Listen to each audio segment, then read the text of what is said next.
Tu ne peux pas attirer ce que tu critiques.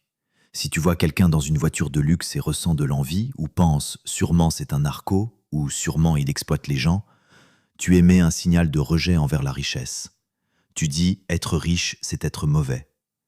Ton subconscient, voulant que tu sois une bonne personne, obéira à cet ordre et te sabotera chaque fois que tu seras proche d'avoir de l'argent, pour te protéger de devenir mauvais.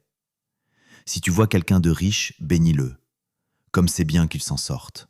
Cela signifie qu'il y a de l'abondance dans le monde. S'il peut, je peux. Réjouis-toi de la prospérité des autres. La joie est une fréquence d'attraction. L'envie est un mur de briques. L'argent est un amplificateur. Beaucoup de personnes craignent que l'argent les change. La vérité est que l'argent ne te change pas.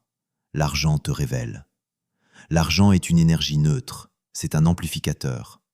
Si tu es une personne généreuse et gentille, avec de l'argent, tu seras un philanthrope qui change le monde. Si tu es un idiot insécure, avec de l'argent, tu seras un tyran insupportable. Il monte juste le volume. C'est pourquoi le travail intérieur, les lois 1 à 6, est le prérequis pour une richesse durable. Si tu n'as pas travaillé sur ton caractère, l'argent te détruira. La tension sera trop haute pour ton câblage. Tu brûleras.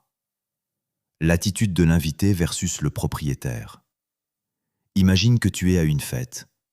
L'invité attend d'être servi. L'invité s'inquiète si la nourriture manque. L'hôte, le propriétaire, s'assure que tout le monde a assez. Il apprécie de servir. Il sait qu'il y a plein de nourriture dans la cuisine. Il vit dans l'abondance. Pour activer la circulation, commence à agir comme l'hôte de l'univers, pas comme l'invité. Même si tu as peu d'argent, sois celui qui offre le café.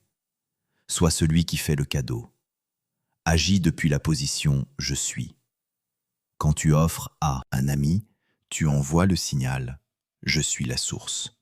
Et la source ne se tarit jamais. Exercice pratique. Le défi de la générosité radicale. Pour briser le schéma de la rareté, tu as besoin d'un choc. Je propose un défi de 24 heures. Pendant une journée entière, ton objectif est de donner. Ça ne doit pas nécessairement être de l'argent. Donne un sourire à tout le monde que tu croises. Donne un compliment sincère à 3 personnes. Donne un pourboire plus grand que d'habitude. Laisse une pièce dans un parc pour qu'un enfant la trouve. Envoie un message de gratitude à un vieil ami. Fais circuler l'énergie hors de toi constamment. Observe comment tu te sens. À la fin de la journée, tu te sentiras plein, euphorique et puissant. Tu auras mis en marche la turbine. Tu auras prouvé à ton corps que tu es un canal ouvert. Et dans les jours qui suivent, prépare-toi à recevoir car le vide que tu as créé sera comblé. L'éthique du receveur, apprendre à recevoir. Finalement, la circulation nécessite 2 pôles.